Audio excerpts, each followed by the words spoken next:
Las razones que creo mueven a la gente a las calles de manera masiva y de manera contundente y permanente. Esta movilización pasará al año entrante y escalará.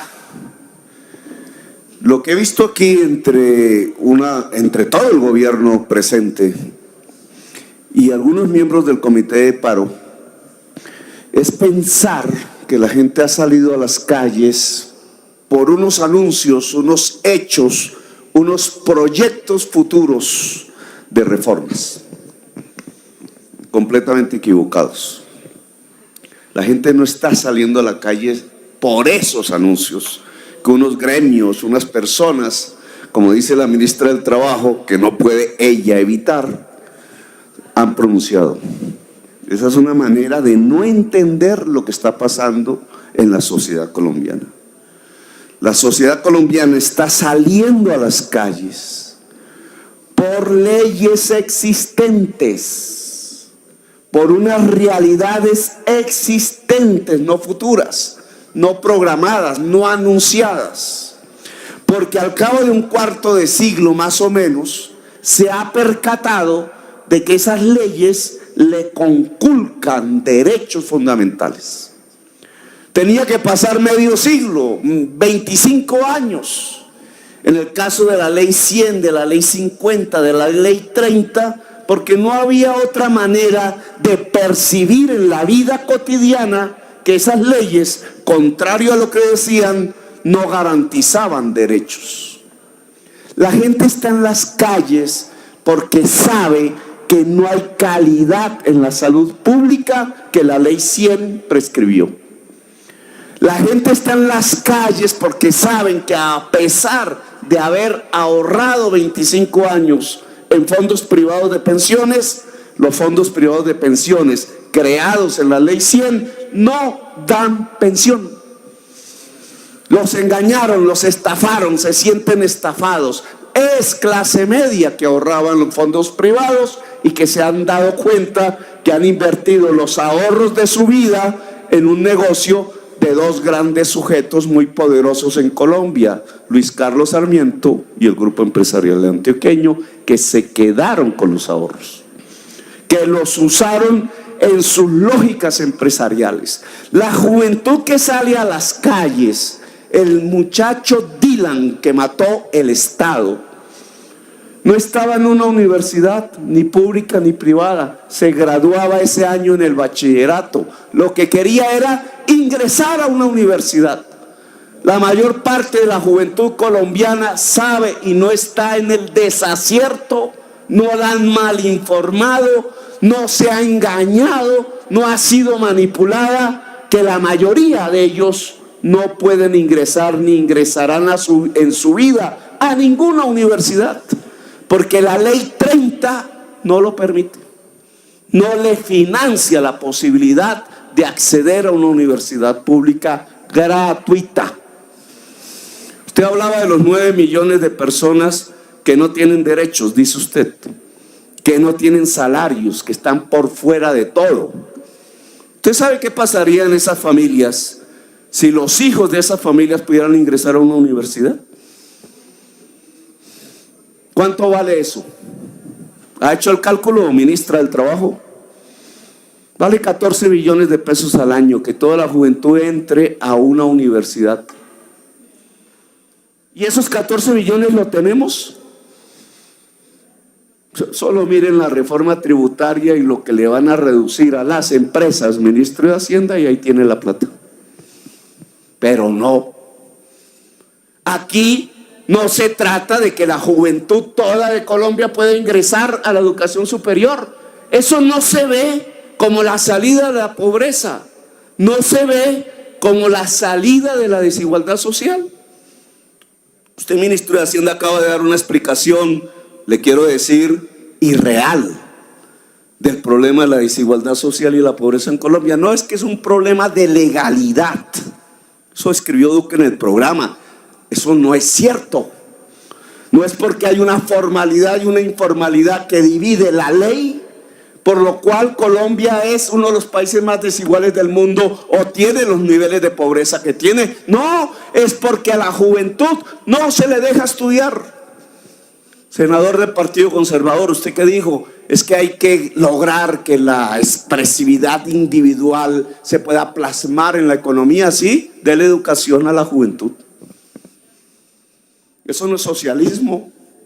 Esa es la economía del siglo XXI. ¿Cuánto vale? 14 billones. ¿Cuánto tenemos en el presupuesto? 200 y pico. ¿Por qué no lo damos?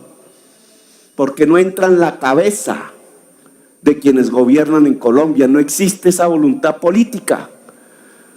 ¿Por qué la gente sale a la calle? Porque no tiene pensión. Entonces hablemos de eso.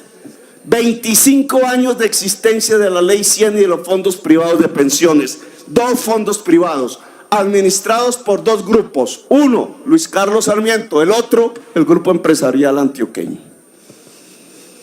Manejan 200 billones de pesos. ¿Cuánta gente se ha pensionado en esos fondos? 300.000. La inmensa mayoría de los cotizantes, 8 millones, no tienen pensión. Los estafaron. Dice la ministra del Trabajo, uy, es que ojalá el ministro de Hacienda me dé unos recursitos porque tenemos 150.000 en adulto mayor. ¿Saben que una reforma a la ley de pensiones actual, no en beneficio de Luis Carlos Sarmiento, sino en beneficio de la gente, permitiendo que cotizaran por lo menos hasta 4 salarios mínimos en Colpensiones en vez del fondo privado, le garantizaría a las personas cotizantes pensión en el 75% del salario y no en el 22%, como establece el fondo? Y saben que eso le liberaría a los presupuestos nacional cada año 13 billones de pesos, con los cuales subsidiamos los fondos, los pagos en Colpensiones. Y que saben, si usáramos la mitad de esos 13 billones en las cuotas de bonos pensionales de la población adulto mayor que hoy no tiene pensión, ¿cuánta gente se beneficiaría? Haga las cuentas, ministra del Trabajo.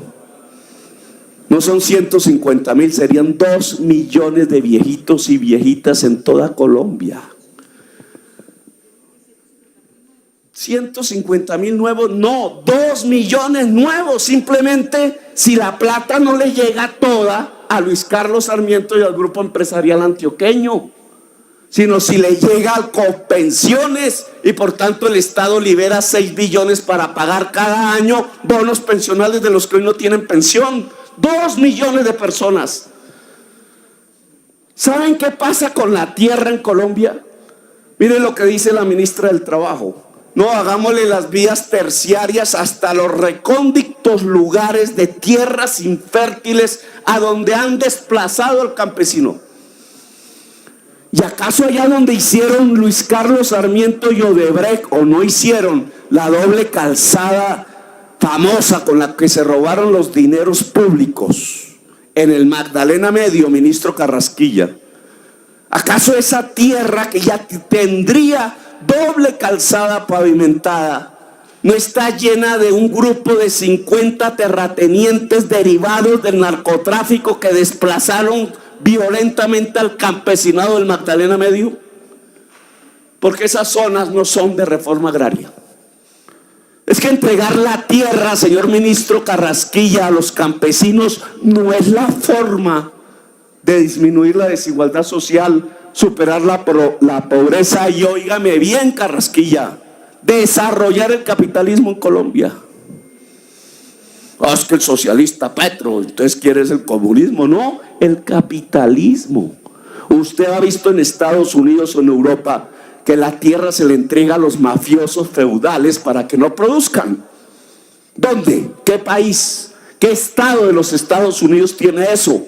No, lo tiene Colombia. ¿Y sabe por qué? Porque los dueños del poder son una clase, los terratenientes improductivos de Colombia, que al mismo tiempo son los dueños de los bancos. Y este Congreso y este gobierno y ese partido de gobierno obedecen a esos intereses. Y esos intereses no son productivos, no son capitalistas, son feudales, son mafiosos. Por eso tenemos esta desigualdad. Por eso las leyes vigentes, y quiero que esto se me entienda bien, leyes que se hicieron a finales del siglo XX, la 100 entre César Gaviria y él, la 50 entre César Gaviria y él, la 30 de César. Concluya, senador. Esas leyes son una contrarreforma a la Constitución del 91 que pregonaba garantizar los derechos universales a la educación, a la salud, a la pensión, a la estabilidad laboral. ¿Saben qué está haciendo la gente en las calles? Reclamando la reforma de esas leyes para volver al espíritu de los derechos de la Constitución del 91. O el gobierno acepta esa negociación, que en cierta forma significa superar el neoliberalismo como forma de regulación de un capitalismo raquítico en Colombia, o se conquistan las urnas. Yo invito a Duque. Termine, tiene 30 segundos, senador. Sus senadores me están acusando. Invito a Duque a negociar con el movimiento que está en las calles, que la superación y las reformas de unas leyes que ya demostraron en la práctica que no garantizan derechos, la ley 100, la ley 50, la ley 30 y otras, para superar el neoliberalismo, porque es insostenible en la sociedad colombiana y en el mundo de hoy. Negocie, habrá mucha paz. Él se fortalecerá como presidente de la República y se fortalecerá la democracia